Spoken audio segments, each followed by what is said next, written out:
It's Amanchu, back for more Skyblock Bedrock Edition. I've already spent 250 days in this Skyblock map, and I've accomplished a lot so far, but I'm not done with it yet. I still don't have villagers, and by God, I will not give up until I have them. Can I do it in the next 100 days? The only thing I need to do it is get a brown mushroom, but that's not as simple as it sounds. It is a strange fate that we should suffer so much fear and doubt over so small a thing.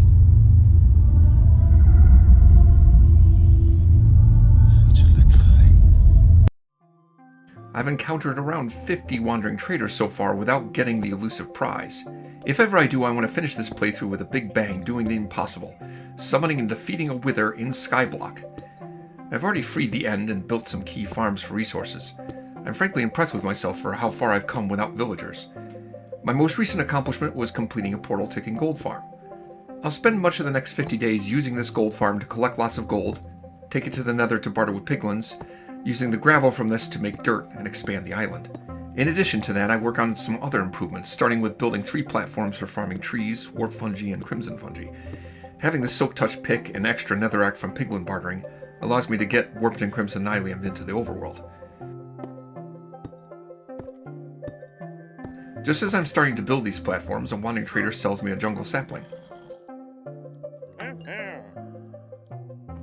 Jungle leaves have a lower drop rate for saplings than other tree types.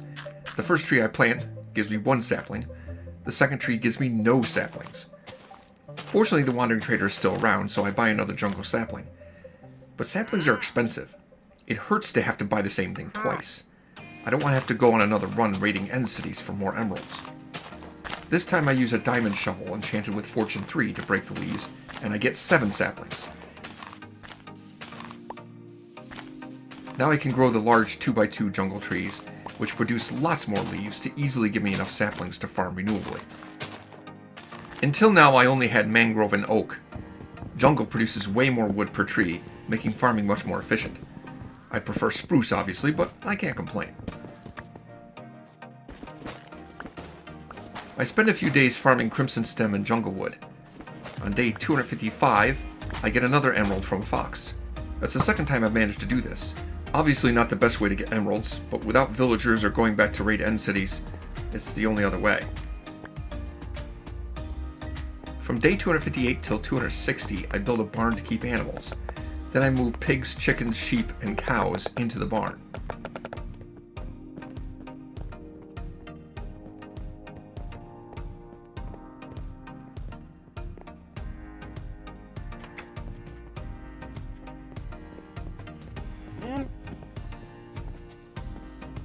I spend a few days messing around with a gold farm trying to improve the Trident Killer. It isn't working as efficiently as I would like, but I can't get it to do what I want. If you know anything about Trident Killers, the reason may be obvious, but it takes me a long time to work out how to fix it. On day 270, I take a moment to look over my island. I'm working out where to expand next. I also pick up some drip leaf from Wandering Trader. It's another of the many things I can only get from them, which I don't really have any plans for, but I figure I might as well pick up when I have the chance, just in case. Much of this time I'm just grinding away collecting gold and bartering with piglins. There are occasional pillager patrols, no more than a nuisance right now, but that could be different, if I ever got villagers. On day 275 I've accumulated enough iron from bartering to upgrade the stone generator into something as efficient as my current diamond pick can handle.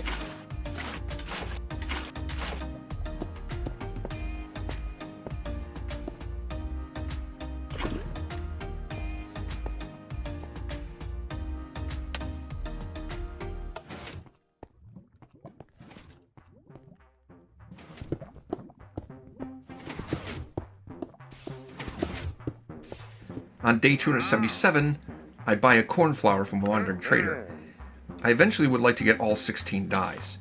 Cornflower will give me blue dye, which is probably the last color I don't have yet. In Bedrock Edition, you can use bone meal on a flower, and more flowers of that type will sprout nearby. In Java Edition, that won't work. You can only use bone meal on the 2 tall flowers. But this Bedrock feature allows me to turn 1 flower into as many as I want. My Diamond Silk Touch pick has worn down enough that it's due to be repaired. Once repaired, I also upgrade it to netherite. I've collected some ancient debris bartering with piglins, and now finally have an enchanted tool worthy of the upgrade.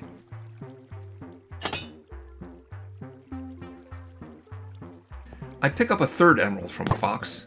I'd say I was feeling lucky, but I still don't have brown mushrooms. On day 280, I finally fixed the trident killer for the gold farm. The hopper in the floor was disrupting things. Replacing that with a solid block and placing a hopper minecart underneath fixed it. I had to shift everything in the collection system down by a block. Now the trident killer can easily keep up with the ziglins that drop in. My new problem is that the collection system can't keep up. I have to shut off the portal every few minutes to let it catch up. But having a farm in Skyblock that can only collect 9,000 items per hour is hardly a high priority problem. More of a, I'll look into improving it someday, maybe if I feel like it problem. For the next 14 days I do little else but collect gold and barter. It's not all that exciting, so on day 294 I start building something different. A more modern looking multi-story building. Not sure what I'll use it for yet. Ideally, I would have liked to use stained glass for windows, but glass is in short supply for now. I use smooth basalt and smooth stone for it, which takes some time to smelt, so this build will take a while to finish. While expanding the island, a pesky phantom knocks me off, but I'm wearing a elytra and have rockets at the ready, so no harm done.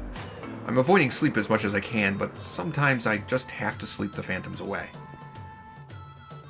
I plant a new crop field for waiting for the smelters.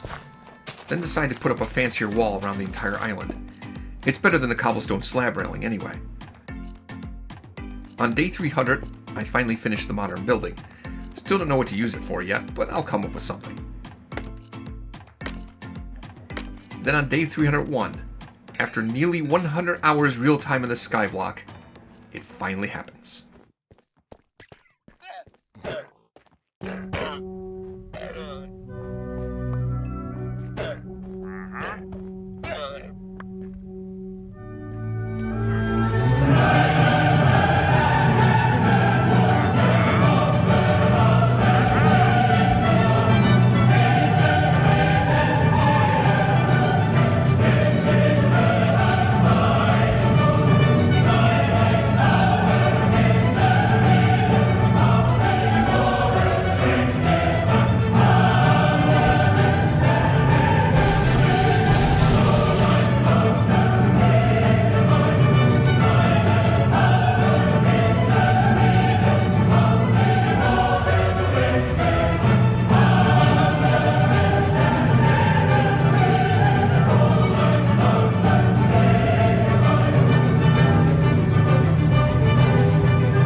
And just like that, the trade hall / iron farm I built so long ago is operational with 3 dozen villagers. Still, there is room for improvement. I make some modifications to the trade hall for a special assistant, which I hired to help motivate the villagers to give me more discounts. The special assistant needs to keep out of the sun and needs easy access to all the villagers.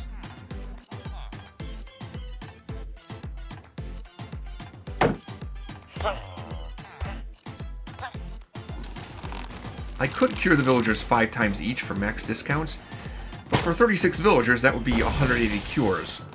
I didn't have the patience for that. On day 319, after 5 days of curing villagers, I call it good enough. Now I can get lapis from clerics and enchant all my armor, weapons, and tools. I have librarians for mending and other key enchantments. I have enough netherite ingots to upgrade and fully enchant all armor, a sword, pick, and hoe.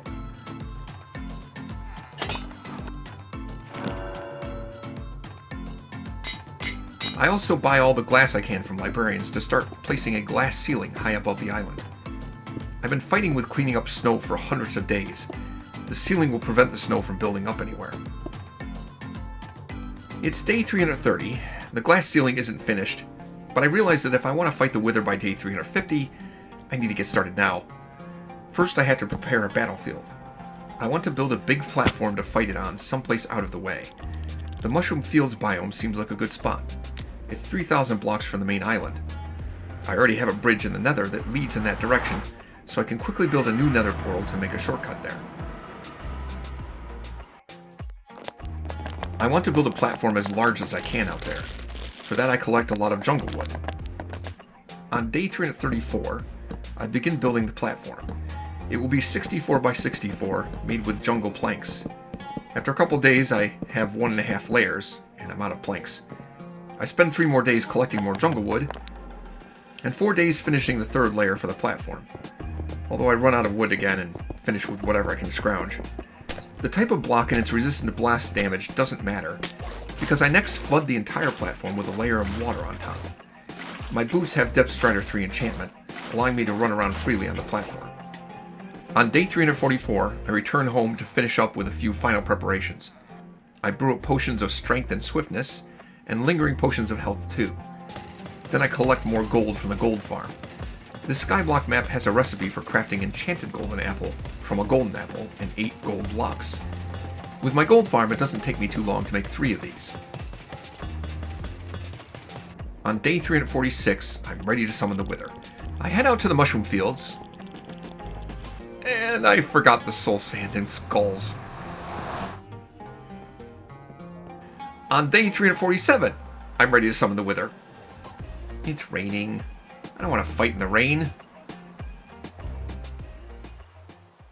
On day 348, I'm ready to fight the Wither.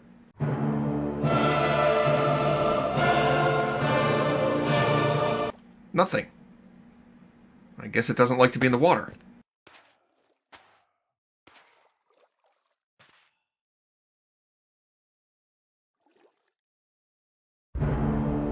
Ah, that's better.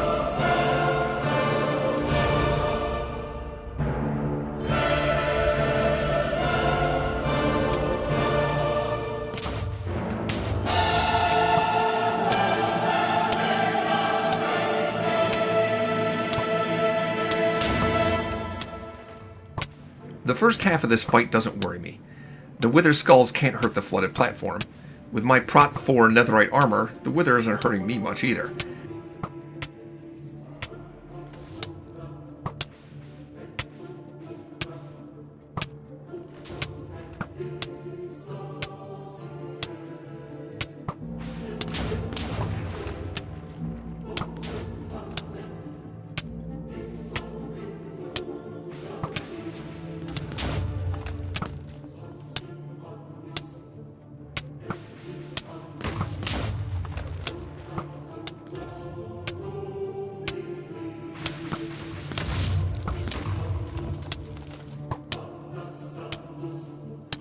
The real challenge starts when the Wither drops to half health.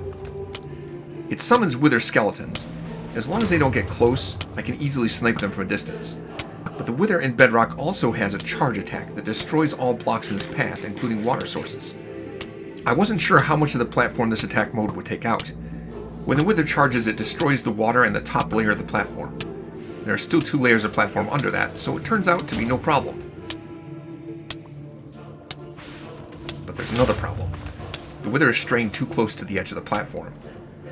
I do not want it to go over the edge. My sword has knockback too. I don't want to hit it and knock it over the edge. I'm nervous about putting myself between the edge of the platform and the Wither to knock it toward the center, because if it charges me, it would be charging toward the edge. So the end of the fight is a long dance trying to maneuver the Wither away from the edge of the platform.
I did it. The Wither is beaten. In this Skyblock, the Wither drops a full block of netherite as well as another star. I can take these things back home, where I trade with villagers to repair my gear, and collect iron from the iron farm to set up a fully powered beacon.